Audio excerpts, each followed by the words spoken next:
السلام عليكم، اهلا بيكم في الحياة ابسط محالة. اخباركم ايه؟ يا رب تكونوا بالف خير.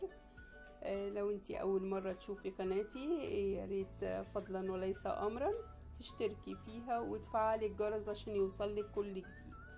والجديد بتاعنا النهاردة ان احنا هنعمل بودنج الشوكولاتة بالبطاطا، وهنعمله دايت ومش هنحرم نفسنا من حاجة كالمعتاد. مش عشان احنا عاملين دايت هنحرم نفسنا، لا، كل حاجة مش دايت هنحولها لدايت وهنتبسط بيها وبالنتيجة في الاخر. كده هنقول المكونات بتاعتنا. هي احنا معانا بطاطا هنسلقها، كل واحدة تسلقها زي ما تحب بشوية مية. انا بسلقها على البخار، بحط مصفى وبحط البطاطا بقطعها وبغطيها وبسيبها تتسلق على البخار.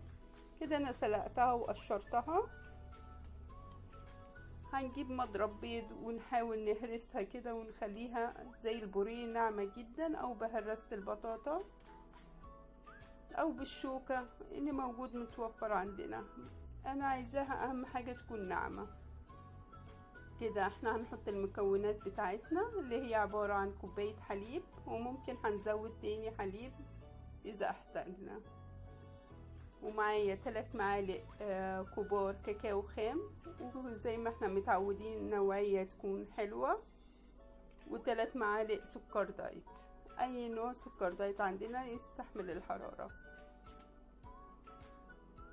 كده هنحطهم على النار في حلة وعلى نار متوسطة كده، ونحاول نعمها اكتر.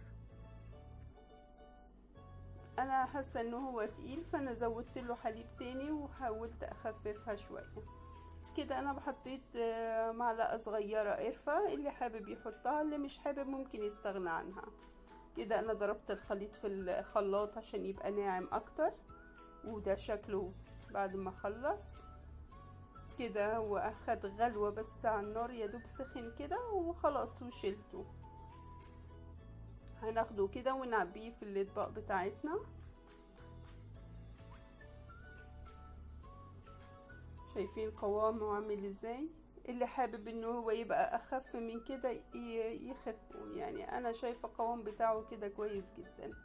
هنحطه في الاطباق بتاعتنا كده، ونبقى نخبط على الطبق كده لغايه ما يتساوى كله، او بظهر معلقه ونسويه في الطبق.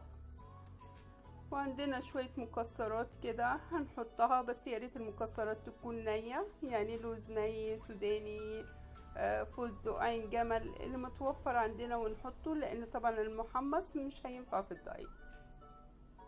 ان شاء الله يا رب تجربوا البودنج ده ويعجبكم جدا، وتقولوا لي رايكم فيه ايه.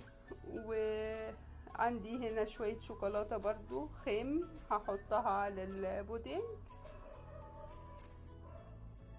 وان شاء الله يا رب الفيديو ده يعجبكم وتقولوا لي رايكم ايه في التعليقات.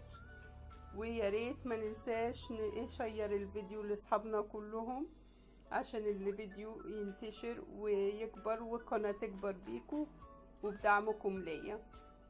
ويا رب الفيديو ده يكون افادكم، وتجربوا الحاجة لو البطاطا موجودة عندكم تقوموا تعملوها دلوقتي. واهم حاجة عندي رأيكم ودعمكم ليا. وأسيبكم مع بقية الفيديو، والسلام عليكم ورحمة الله وبركاته.